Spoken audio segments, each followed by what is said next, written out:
ఇంతలోనే విపత్తు వచ్చింది. గోదావరి నది ఉప్పొంగింది. దానివల్ల అటు వెస్ట్ గోదావరి, ఈస్ట్ గోదావరిలో చాలా ప్రాంతాలు ముంపుకు గురయ్యాయి. చాలా గ్రామాలు ముంపుకు గురై ప్రజలు చాలా అవస్థలు పడుతున్నారు.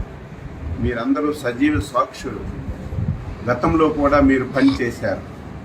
గత 5 సంవత్సరాలు ఎప్పుడైనా ఒక విపత్తు వస్తే, ఎప్పుడైనా వరదలు వస్తే ముఖ్యమంత్రి ఎప్పుడైనా సరే రివ్యూ తీసుకొని అధికార యంత్రాంగానికి అలర్ట్ చేసినటువంటి రోజు ఒక్కటైనా ఉందా?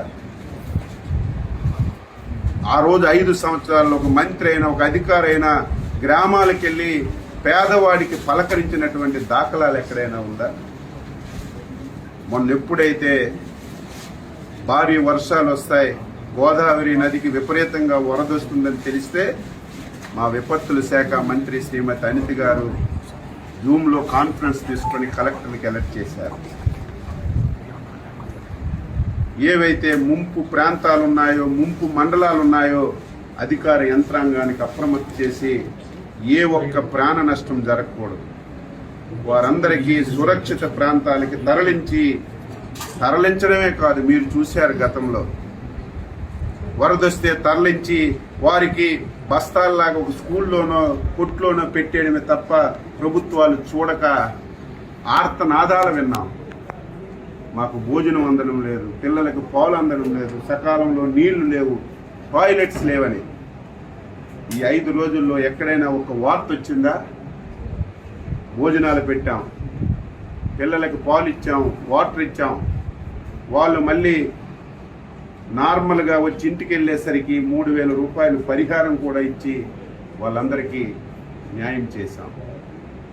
నిన్న ఈరోజు ఈ 2-3 జిల్లాలు తిరుగుతుంటే గత ప్రభుత్వం పాపాల వల్ల ఏవైతే పురాతనమైనటువంటి కాలువలున్నాయో, గెడ్డలున్నాయో 5 సంవత్సరాలు గాలికి వదిలేశారు.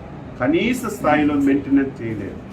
కనీసం ఒక తట్టెడు మట్టి తీసి ఆ కాలువలో ఉన్నటువంటి అడ్డు కూడా తీయకపోవడం వల్ల నిన్న వచ్చినటువంటి వరదలకి ఆ కాలువలు పొంగి 1000 ఎకరాలు రైతు పెట్టినటువంటి పంట పూర్తిగా నాశనం అయిపోయింది. నిన్న ఈరోజు చంద్రబాబు నాయుడు గారు అసెంబ్లీలో ప్రకటించారు, మా మంత్రుల బృందానికి పంపిస్తున్నాం, నష్టపోయినటువంటి రైతాంగానికి పలకరించడమే కాకుండా ఎవరైతే పునరావాస కేంద్రాల్లో ఉన్నారో వాళ్ళ దగ్గరికి వెళ్ళి వాళ్ళకి అన్ని సదుపాయాలు అందుతున్నాయో లేదో చూసి రైతాంగానికి ఏ విధంగా మనీ సహకారం ఇవ్వాలో అన్నీ తెలుసుకొని నాకు చెప్పండి, నేను రైతుల పట్ల చాలా ఉదారంగా ఉన్నాను, అవసరమైతే ఒక పైసా ఎక్కువ ఇచ్చైనా రైతులు కష్టాలు తీర్చి వారి రుణం తీర్చుకుంటానని స్పష్టంగా ముఖ్యమంత్రి గారు చెప్పడం వల్ల మేము బృందాలుగా వచ్చి తిరిగాము.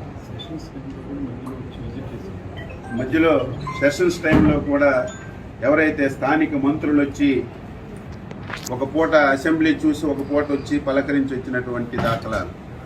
నిన్న ప్రజలు 5 సంవత్సరాలు ఇటువంటి పరిస్థితి ఉంటే ఒక్క ఆఫీసర్ రావడం కానీ, ఒక్క మంత్రి రావడం కానీ, ఒక ఎమ్మెల్యే రావడం కానీ మేము ఎప్పుడు చూడలేదు. మీరు వచ్చారు, ఇదే మాకు ఆనందం అని మీ సాక్షిగానే చాలామంది నిన్న వారి హర్షాన్ని తెలియజేశారు. ఈరోజు ఈ ప్రాంతం నాశనం అవ్వడానికి ప్రధాన కారణం ఎర్ర కాలువ. ఇది జంగారెడ్డిగూడెంలో స్టార్ట్ అయ్యి మళ్ళీ భీమవరంలో ఎండ్ అవుతుంది.